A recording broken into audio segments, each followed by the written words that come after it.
The big day is here. We are just hours away from beginning to get the results from what many consider to be one of the most consequential elections in recent history. You can see turnout looked pretty strong today here in Iowa in polling locations across Des Moines. These polling sites, again, will be open until 8 tonight. No decision for voters is arguably more important than who gets to be the head of the White House. And after a wild and event-filled time on the campaign trail for Kamala Harris and Donald Trump, tonight starts the quest of securing 270 electoral college votes. Thank you for tuning in to Local 5 at 5. It is going to be a busy, possibly chaotic night, but we are here to walk you through this election night, giving you all the updated polls, the races to watch for, and eventually the live results later tonight. We also have a team of reporters out in the field who will bring you live coverage at polling sites, plus the Democratic and Republican watch parties here in Des Moines. You'll hear from our team in just moments from now.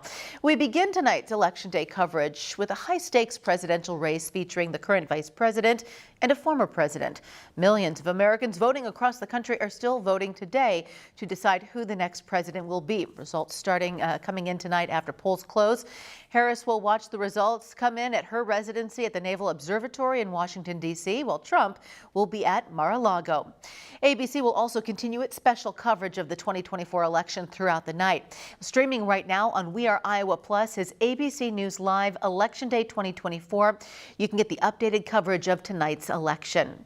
Now tonight at 7:30 on We Are Iowa Plus, we'll be bringing you live election coverage as polls start to close and as those results come in. We're here to give you the most up-to-date information as this election night unfolds. We Are Iowa Plus is available on your Roku, Amazon Fire TV, or Apple TV. Text WATCH to the number on your screen right now, 515-457-1026. Follow the steps to get access to our election coverage and more. Courtesy of our digital team, we also have a full election tracker where you can keep tabs on all the election results coming in across Iowa. That's available for you on weareiowa.com. All you have to do is text the word VOTE to the number you see on your screen there. One of the races we're expecting to be close tonight is the 3rd Congressional District representing Southwest Iowa. Incumbent Zach Nunn faces Democratic challenger Lenon Beckham. That's where we start tonight, following Beckham's campaign. Local 5's Connor O'Neill is following Beckham tonight. Connor, what are we expecting out of that camp?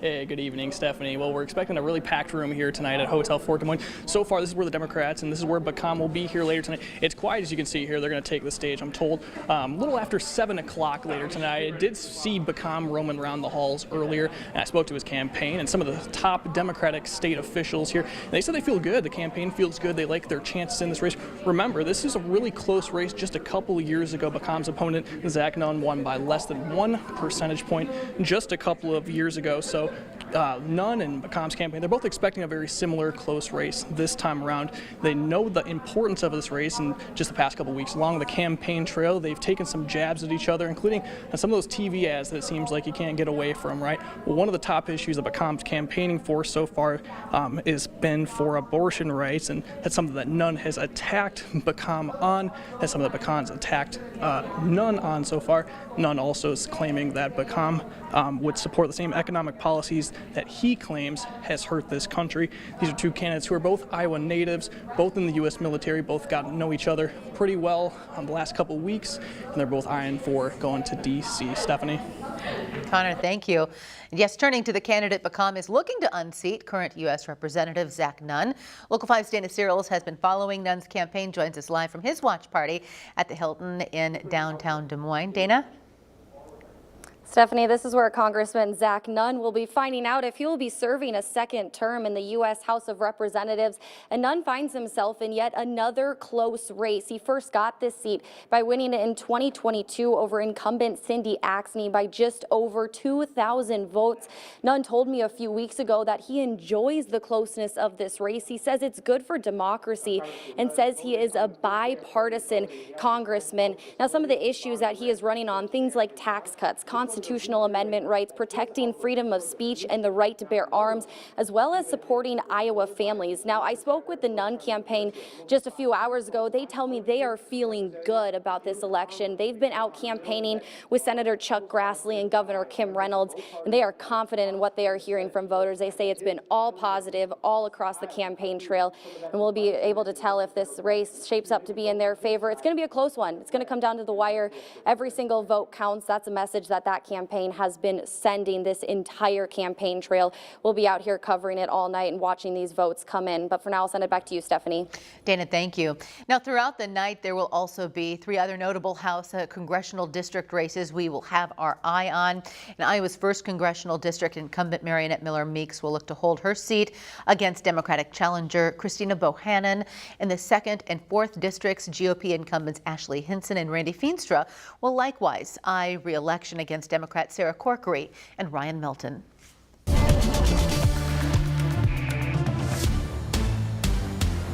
A little damp to lead off our day, but that's out of here. The story now is the cooling temperatures. A little bit of a breeze. We're split with 60s over southeastern Iowa, 40s as you move back west of I-35, a bit of a frontal boundary in place. We'll be sinking through the 40s as we continue on through poll close for tonight. No longer any rainfall, but there's that bit of a breeze that we have to contend with and chillier temperatures. Now, it's been far worse if you factor in the extremes. Our coldest and hottest temperatures running 13 and 78 degrees respectively. Our snowiest election night, 5.7 inches, in our wettest 93/100ths. Now, we're not talking any of that. Temperature steady in the next 3 days in the 50s. We're dry.